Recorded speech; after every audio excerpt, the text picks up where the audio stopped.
그림에서 한 가지 우리가 생각해 볼 수 있는 것은 그 외부적인 충격에 의해서 경제가 경기 침체 상황으로 들어갈 수도 있고 혹은 경제가 이제 과열되는 상황도 나타날 수 있는데요. 경제가 침체로 들어갈 때 그러니까 리세션으로 들어갈 때 실업률이 보통 상승하는데 이제 그러한 현상을 우리가 간단하게 이 그림을 통해서 이해해 볼 수 있습니다. 실제로 경제가 리세션 상황에 들어가게 되면 이제 노동 수요가 줄어들고요. 그래서 노동 수요 곡선이 그림에서와 같이 왼쪽으로 이동하게 됩니다. 자, 그런데 만약 웨이지가 떨어지지 않고 웨이지 리지디티 때문에 이전 수준에서 웨이지가 하락하지 않는다고 한다면 당연히 높은 임금 수준에서 사실 떨어졌어야 되는데 떨어지지 못한 것이죠. 높은 임금 수준에서 노동 수요량이 노동 공급량보다 적기 때문에 노동시장의 초과 공급 상태가 나타나고 그래서 실업률이 상승할 수 있습니다. 그래서 경제가 리세션으로 들어갈 때 임금 경직성 현상이 지속적으로 나타날 수 있다면 그러면 실업률이 상승하는 것이고요. 그리고 다시 경제가 리세션을 빠져나오게 되면 노동 수요 곡선이 바깥쪽으로 이동하겠죠. 다양하게 제품에 대한 수요라든가 서비스에 대한 수요가 늘어나면서 여러 가지 산업 설비 시설들이 이전보다 훨씬 더 빠르게 가동될 것이고요. 그런 과정에서 노동 수요가 늘어날 수 있습니다. 그렇게 되면 다시 이제 실업률이 떨어지는 그런 현상을 우리가 간단한 그림을 통해서 이해해 볼 수 있습니다. 그 다음에 마지막 23장의 마지막 내용은 cyclical unemployment와 natural rate of unemployment라고 해서 cyclical unemployment를 우리가 경기적 실업이라고 부르고요. 경기 변동 과정에서 나타나는 실업이다 이렇게 생각할 수 있습니다. 그 다음에 natural rate of unemployment를 자연 실업률이라고 불러요. 그래서 뭐 사실은 우리가 지금 보고 있는 구조적 실업이라든가 뭐 마찰적 실업이라든가 이런 것들이 다 따로 자, 이것은 뭐 마찰적 실업이고 이것은 구조적 실업이고 뭐 이것은 경기적 실업이고 이렇게 구분하지 않고요. 서로 이것들이 다 이렇게 믹스되어 있습니다.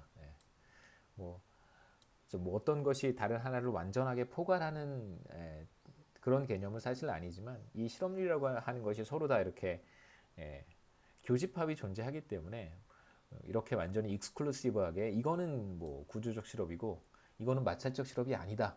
이렇게 말하기는 제가 봤을 땐 좀 애매해요. 다 섞여 있습니다. 어떤 실업이든 그 중에 경기적 실업도 있을 수 있고 뭐 마찰적 실업이 있을 수도 있고요.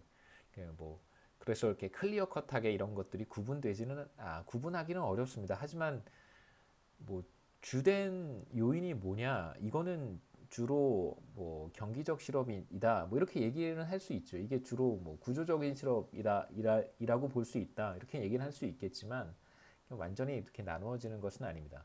여기서 보려고 하는 이제 실업의 또 다른 컨셉은 무엇이냐면 우리가 앞에서 봤던 구조적 실업이나 뭐 마찰적 실업 이런 것과는 별개로 생각하시면 좋겠어요. 이제 그렇게 실업을 구분할 수 있고 우리가 지금 실업을 어떻게 구분하고 싶냐면 데이터를 먼저 한번 보겠습니다.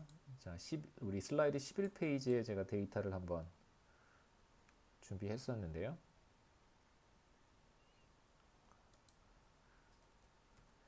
11페이지에 가셔서 우리 그림을 한번 확인해 보면 1990년부터 바로 지난달까지죠. 지난달까지 4월까지 실업률을 우리가 보고 있습니다.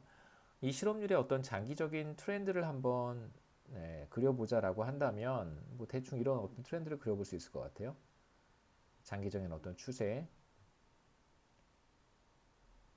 자, 이런 어떤 장기적인 추세를 그려볼 수 있는데 우리가 실제 관찰하는 실업을 이렇게 두 가지로 구분해 보는 것이죠. 하나가 이런 장기적인 추세라고 하는 것과 또 다른 하나는 실제로 관찰한 것은 이 장기적인 추세로부터 벗어난 거잖아요. 그래서 장기적인 추세와 얼마만큼 벗어났는가라고 하는 두 가지로 실업률을 나눠서 보겠다는 거죠. 그러니까 우리가 지금까지 살펴봤던 어떤 실업을 구분하는 방식, 이게 뭐 마찰적 실업이다, 혹은 이게 뭐 스트럭처럴 언임플로이먼트다 이렇게 보지 않고요.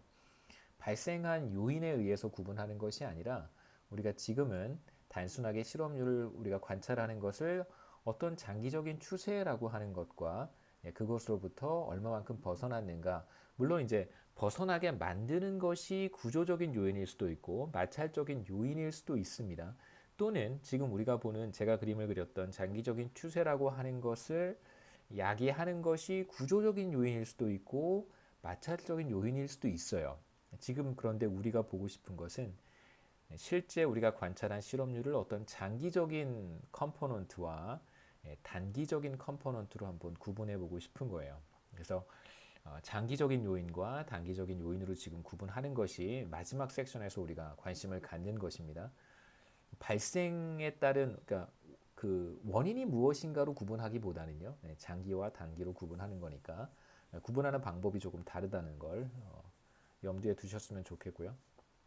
실제로 우리가 실업률이라고 하는 것이 여기에서 이렇게 확 올라간단 말이에요.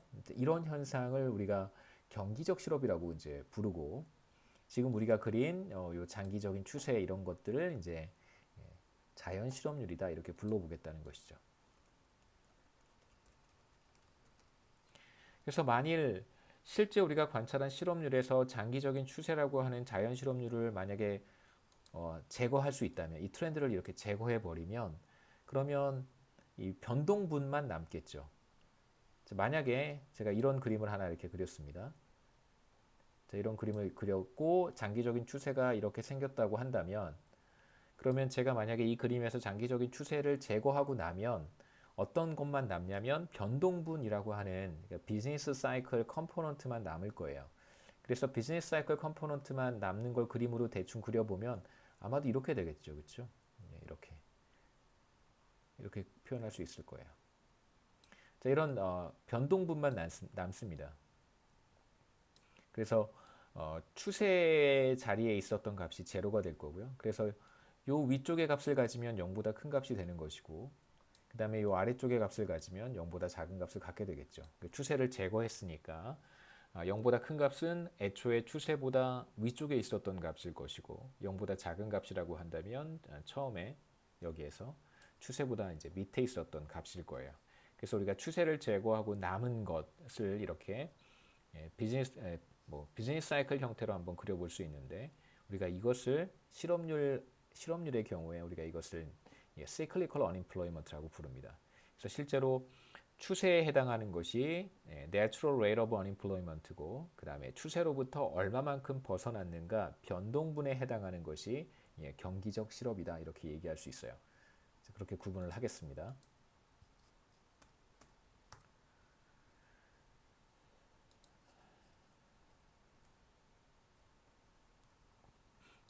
그래서 여기서 제가 간단하게 적어놨는데요. 어떤 normal rate of unemployment는 실제로 normal rate라고 하는 장기적인 추세에 해당하는 실업률이겠죠. 장기적인 추세에 해당하는 실업률로부터 지속적으로 이탈하는 거예요.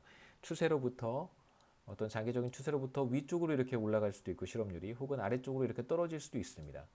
그래서 이 장기적인 추세에 해당하는 것을 우리가 자연 실업률, natural rate of unemployment라고 부르고요. 그 다음에 이제 이 벗어난 것을 우리는 경기적 실업, cyclical unemployment라고 부르겠습니다. 물론 이제 natural rate of unemployment가 이제 구체적으로 뭘 뜻하는 것인지는 우리 슬라이드 통해서 제가 간단하게 설명을 해드릴게요. 우선 그림을 하나 보시죠. 세 개의 노동 수요 곡선이 있습니다. 우선 이제 가운데 있는 것이 이제 경제 상황이 어떤 뭐 리세션도 아니고 붐도 아닌 상황, 어떤 뭐 정상적인 상황에서의 노동 수요 곡선이라고 한번 가정해 보고요. 자, 그러면 균형 고용량은 L0가 될 거예요. 그 다음에 이제 우리가 하나 또 가정해야 되는 것은 앞서 봤듯이 임금이 경직적이다, 웨이지가 리지드하다라고 가정을 하겠습니다. 그래서 노동 수요가 감소하거나 혹은 노동 수요가 증가하는 상황에서도 이제 웨이지가 조정되는 것은 아니고요. 일정 수준에서 그대로 머물러 있는 상황을 한번 가정해 보겠습니다.